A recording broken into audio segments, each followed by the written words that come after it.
世界咧有好多現象咧可以用 normal distribution 常態分佈去呈現嘅，譬如俾個例子就係 IQ 啦，一般人嘅 IQ 就會介乎喺90至到110之間，你會見到咧喺成個嘅 bell shape 咧嘅形狀裏邊咧，佔有咧大多數嘅人咧就係喺中間位置90至到咧110咧 IQ 之間。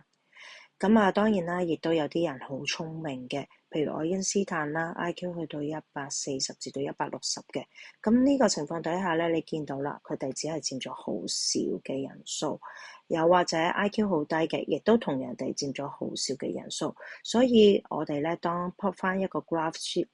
揾翻 IQ 同埋人數嘅比例嘅時候咧，佢哋就會呈現一個 bell shape。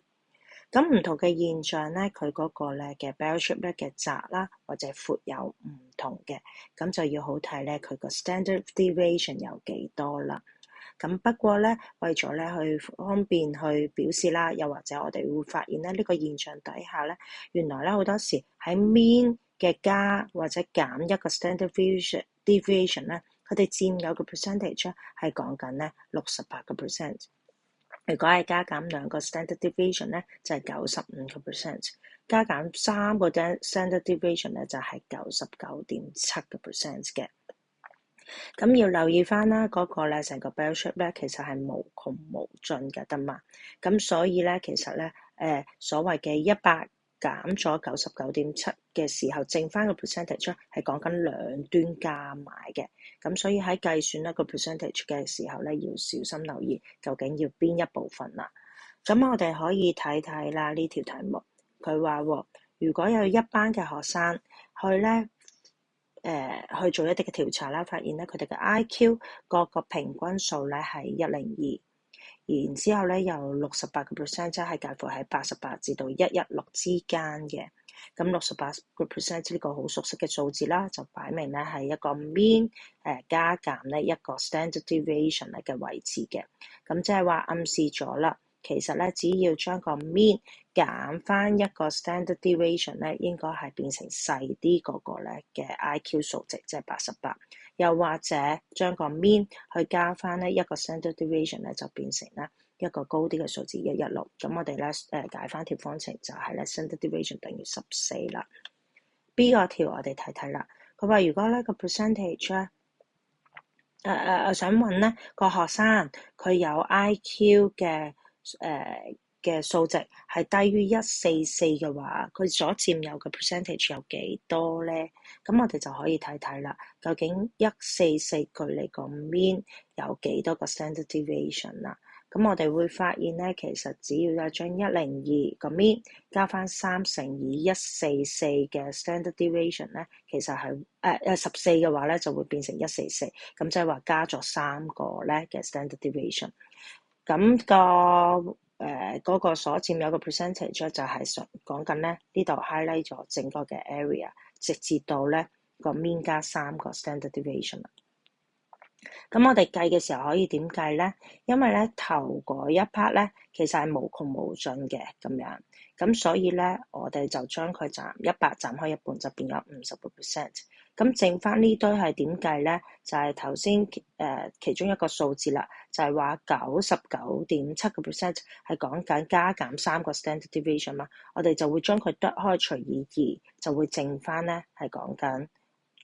高於 mean 嘅嗰3個 standard deviation 啦。OK， 再加翻50%，咁所以就係50加99.7除以2，即係話49.85%，就剩翻99.85啦。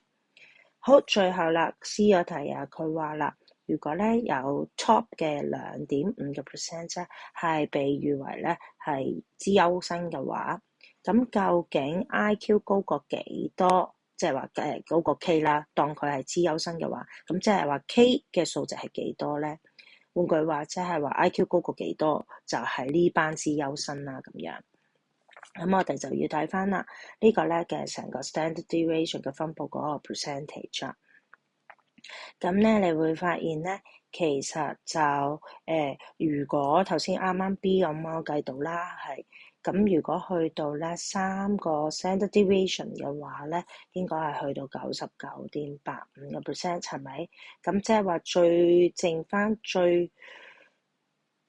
高嘅呢一節咧，就其實係講緊咧0.15%，即係話高過144嘅 IQ 數目咧，係佔有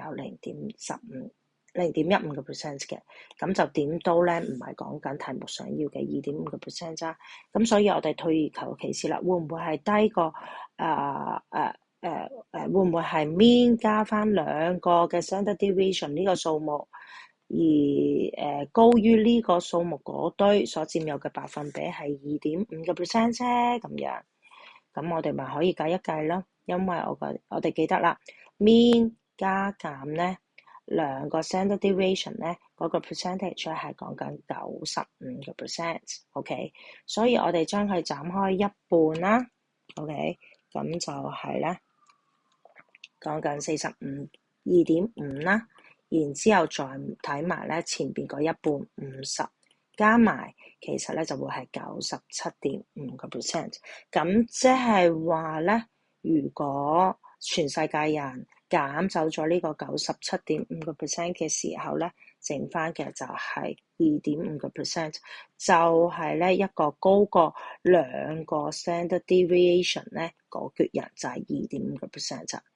OK， 咁呢個嘅mean 加2個 standard deviation 嘅 IQ 數目係幾多啊？咁就係102加翻2乘以14就係130，所以高過130嗰堆人就係2.5%咋。